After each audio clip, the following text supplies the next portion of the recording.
Hello.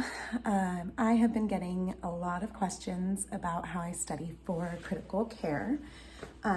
This has definitely been one of the more challenging terms of our nursing school career. And I think it's probably pretty comparable to OB as far as the amount of studying, and even the way you study is pretty similar. So I'm going to break it down for you. I know a lot of you, at least at our university, have a certain professor who they believe will make this class easier. And I just would like to say that I've had experience with all the professors because my professor took a leave of absence. So my first test was somebody's exam, my second test was a different person's exam, and my third test will be that professor's exam. So I haven't actually taken his exam yet, but I can say that I've gotten high B's and or A's on the exam, and my A was actually on the professor that most of you say is the harder professor. So I'm not saying this to brag, I just feel like a lot of people go into these classes with expectations of professors and pick their classes and then feel like immense disappointment if they don't get that professor. So I would just like to say that if you put in the hard work and you study efficiently and kind of ask yourself why and how and understand the patho behind things, I think it's doable regardless. But yes, it takes a lot of time and a lot of studying. So I'm going to give you a few tips on how I've studied for critical care. So hopefully it helps. Okay, so I'm going to use an example from my first exam, which was respiratory and cardio and critical care nursing in general. A lot of us were panicking. This was a lot of info for the first week. And I do have to admit, I started studying week 10 of our previous term, and I started reading the chapters and kind of trying to understand it a little bit. So that helped. If you have the opportunity to do that and you're not in critical care yet, I highly suggest beginning respiratory and cardio, at least just the reading. So I broke it down into 7 steps, which I use, and hopefully, like I said, this helps you guys. So number 1, during the lecture and or after the lecture, if you're quick enough to type out an outline while he's lecturing, I highly suggest you do that, making notes along the way. And literally what I mean by an outline is I just use bullet points and enter, bullet point, enter, and just kind of keep doing it like that, and then make subtopics from there and just make an outline, okay? After you get your outline, the next thing I do is I go to PALS. I personally don't have class until Friday, so I get the whole week to study, which has been nice. So I go to PALS on Wednesday, and I also add those notes to my outline and or make a separate outline, whatever you prefer. So from this outline,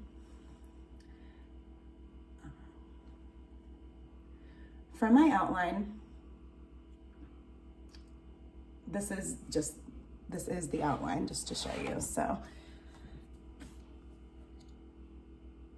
it turns out to be several pages. What I do is I then take specific subjects or topics or disease processes, and I literally make my own notes from the notes that I've already outlined. So you can put them side by side, and I used to handwrite them, but now I use my iPad that my husband just got me. So if there's something that needs to be compared, I always put them side by side. So for instance, week 1, we were learning about spinal shock and neurogenic shock.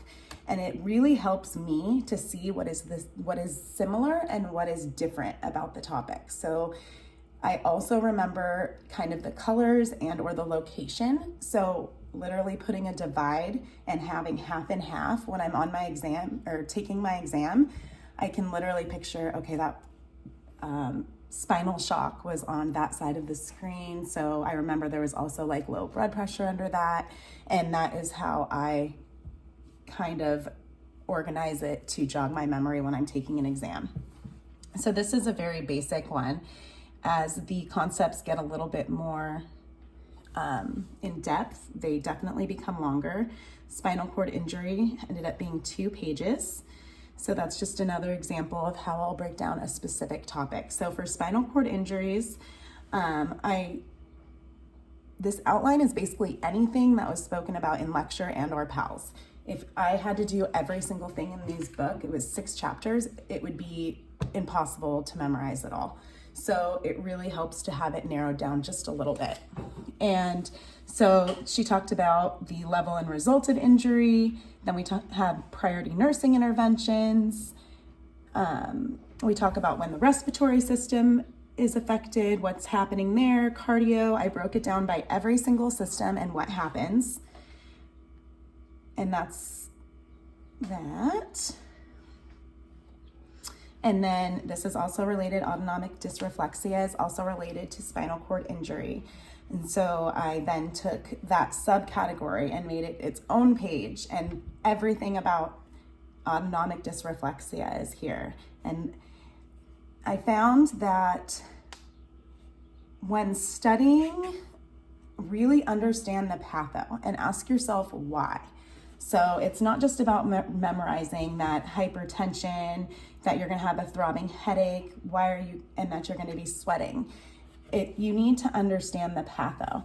And so I literally make sure I can say this verbatim. And so my patho is that an irritating stimulus, for example, a full bladder, exaggerates the sympathetic reflex response. Oh, wait, what's the sympathetic nervous system? It's been a while since we talked about that. If you don't remember, go back and watch a video on that.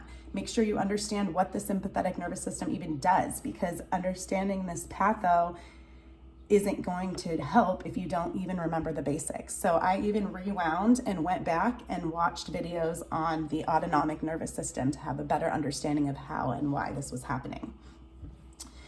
So it exaggerates the sympathetic reflex response, which causes vasoconstriction of the vessels below the injury, which causes an increase in blood pressure.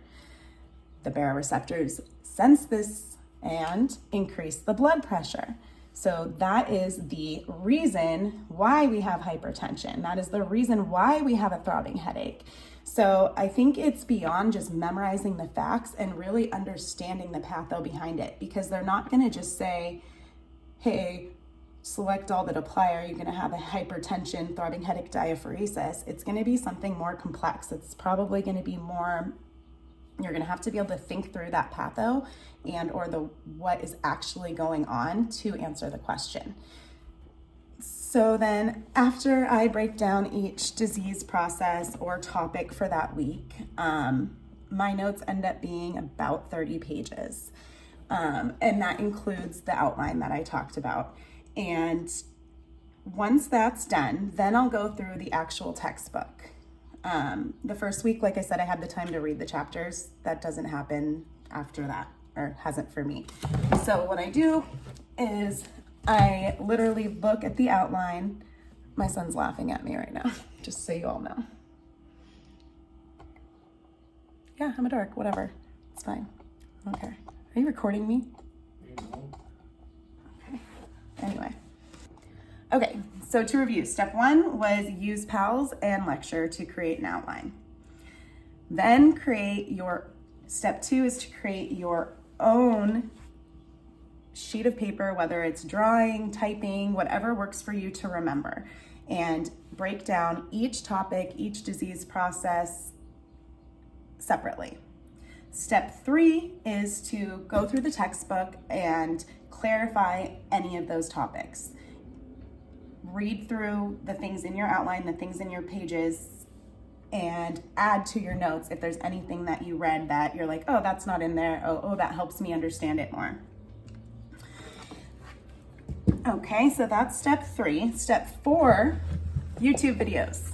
We all know we teach ourselves mostly, right? So good old Kathy Parks and Registered Nurse RN are my 2 favorites, but I have used others if it's related to like patho or something. I will just type in patho of blah, blah, blah.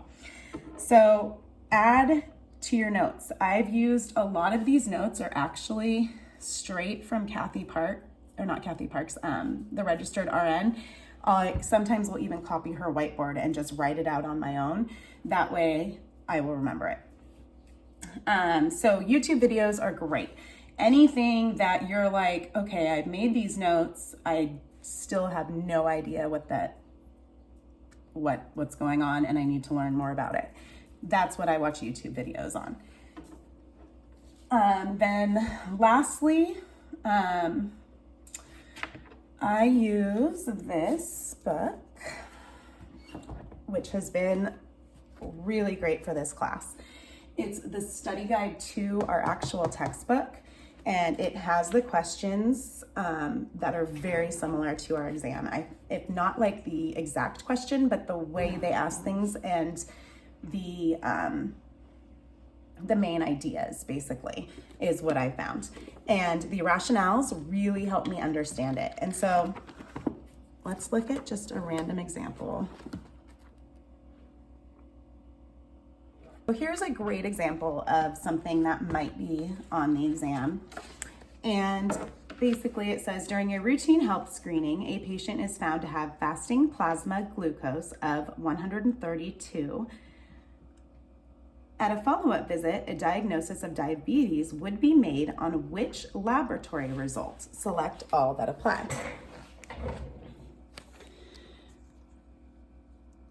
So A1C of 7.5, glycosuria of 3+, FPG of 127, random blood glucose of 126, a 2-hour oral glucose tolerance test of 190. So obviously the answer is A1C and the random blood glucose. However, you'd have to have an understanding of not only the proper values for those, but also an understanding of what would be considered when making a diagnosis of diabetes. So A1C, for instance, is the most accurate for diagnosing because it gives a longer picture over 3 months typically. So that is one of the factors they would use for diagnosing. And you would also need to be able to identify the lab values. So I would make sure that these lab values were in my notes if they weren't already.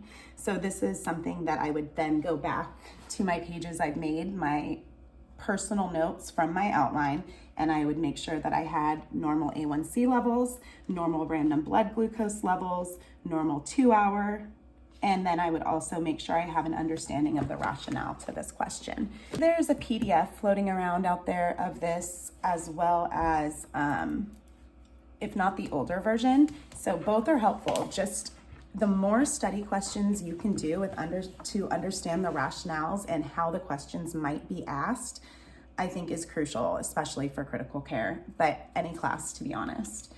So that's the basics of how I set up my studying, and it does take a lot of hours. I do spend a lot of time on my notes, a lot of time watching videos and understanding the topics. Then the night before, if I haven't already, which usually I have gone over most of them, but if I haven't already, and even if I have, I go back over every single question in this book. And this time I've already read most of the rationales, so I can probably recall them. So I'm mostly just going back and I have the answers highlighted and like reading the question and looking at the answers, reading the question, looking at the answers. And so it's kind of a faster process, but I find that that really helps. And like I said, there are similar questions on the exams to these. So I do that the night before, and then the morning of. So usually my exams are at 7 a.m. I wake up at 5 every single exam day, and I study my notes, the ones that I made individually, and I make sure I know everything. I can cover it up and kind of just like recall what I do know about that topic, and then read it and go, oh, okay, I didn't say that, or I didn't think of that, so I need to make sure I remember this, and I kind of stick it, like make it stick.